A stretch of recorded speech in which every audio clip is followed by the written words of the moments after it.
അപ്പം പുതിയൊരു വീഡിയോയിലേക്ക് എല്ലാവർക്കും ഹാർദവമായ സ്വാഗതം. ഇളയ ദളപതി വിജയുടെ പുതിയ ചിത്രമാണ് ജനനായകൻ. പലപ്പോഴും നമ്മൾ പഴയ ചിത്രം എന്ന ഇടത്തിലേ പെടുത്താൻ പറ്റത്തുള്ളൂ. കാരണം ഒത്തിരി വിവാദങ്ങളിലൂടെയൊക്കെ കടന്നു വന്ന ചിത്രമാണ്. കേസായി, വഴക്കായി, സെൻസർ ബോർഡായി. അവസാനം വിജയുടെ ചിത്രം 23-ാം തീയതി തിയേറ്ററിലെത്തുകയാണ്. ഇളയ ദളപതി വിജയുടെ ജനനായകൻ അത് ഷൂട്ടിംഗ് ആരംഭിക്കുമ്പോൾ വിജയ് എന്ന് പറയുന്ന സാധാരണ ഒരു നടനായിരുന്നു. തമിഴ്നാട് രാഷ്ട്രീയത്തിൽ ഇറങ്ങാനുള്ള പുറപ്പാടായിരുന്നു. ജനനായകനുമായിട്ട് അദ്ദേഹം വരുന്നതെന്നൊക്കെ ആയിരുന്നു കിംവദന്തികൾ അന്ന് പ്രചരിച്ചത്. ജനങ്ങളുടെ നായകനായിട്ട് അദ്ദേഹം ഉയർന്നു വരുന്നു. ആ പടം റിലീസാകുന്നു, ജനങ്ങൾ ഏറ്റെടുക്കുന്നു, തെരഞ്ഞെടുപ്പിലൂടെ വൻ വിജയം വിജയുടെ പാർട്ടിക്ക് നേടുന്നു. ഇതൊക്കെയായിരുന്നു പ്രതീക്ഷിച്ചത്.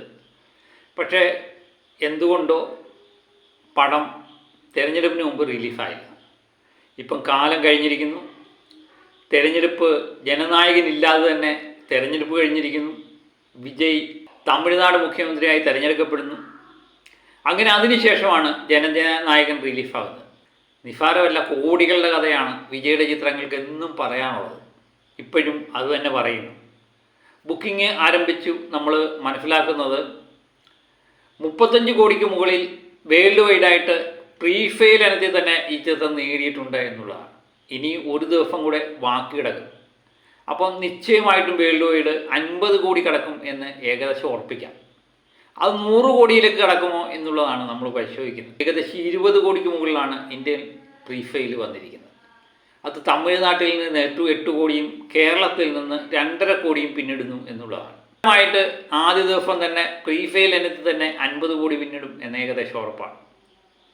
പിന്നെ ആദ്യ ദിവസത്തെ കളക്ഷൻ 100 കോടി കിടക്കുമോ എന്നുള്ളത് നോക്കുമ്പോൾ ചിത്രത്തിൻ്റെ പോസിറ്റീവ് റിവ്യൂ ആണെങ്കിൽ നിശ്ചയമായിട്ടും ചിത്രം 100 കോടി കിടക്കുന്ന വിജയുടെ ചിത്രമായി മാറും. അത് ഏകദേശം ഉറപ്പാണ്. കാരണം വിജയുടെ ചിത്രങ്ങൾക്ക് പോസിറ്റീവ് കിട്ടിക്കഴിഞ്ഞാൽ അതങ്ങ് തൂക്കും എന്നുള്ളത് നമ്മൾ പലപ്പോഴും കാണാറുണ്ട്. വിജയുടെ ചിത്രങ്ങളൊക്കെ എടുത്തു നോക്കിക്കഴിഞ്ഞാൽ നമുക്ക് മനസ്സിലാകും, ഒരേ രീതിയിലുള്ള കഥയും ഒരേ രീതിയിലുള്ള സ്റ്റൈലും ഒക്കെ ആയിട്ടാണ് വിജയുടെ പല ചിത്രങ്ങളും കാണുന്നത്. പക്ഷേ ആരാധകർക്ക് എന്തോ ഇഷ്ടമാണ്.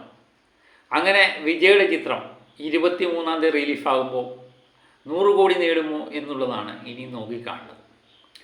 ഏതായാലും വിജയെ സംബന്ധിച്ച് രാഷ്ട്രീയത്തിൽ ഇറങ്ങാൻ വേണ്ടിയായിരുന്നു ഈ ചിത്രം റിലീസ് ചെയ്യാനിരുന്നത്. അത് വിജയ്ക്ക് വലിയ പ്രയോജനമൊന്നും ചെയ്തില്ല.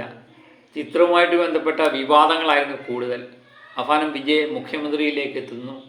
അതിനുശേഷം ഈ ചിത്രം ഇറങ്ങുമ്പോൾ ജനങ്ങൾ എങ്ങനെ സ്വീകരിക്കും എന്നറിയാൻ വേണ്ടിയാണ് കാത്തിരുന്ന് കാണാം. ഏതായാലും ഒരു പരാജയ ചിത്രമാകില്ല എന്ന് ഏകദേശം ഉറപ്പാണ്.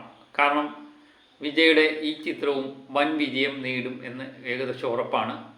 ഇതിൻ്റെ കളക്ഷൻ 500 കോടി കടക്കുമോ, ആദ്യ ദിവസം 100 കോടി കടക്കുമോ എന്നൊക്കെയുള്ളതാണ് നമ്മൾ നോക്കിക്കാണുന്നത്.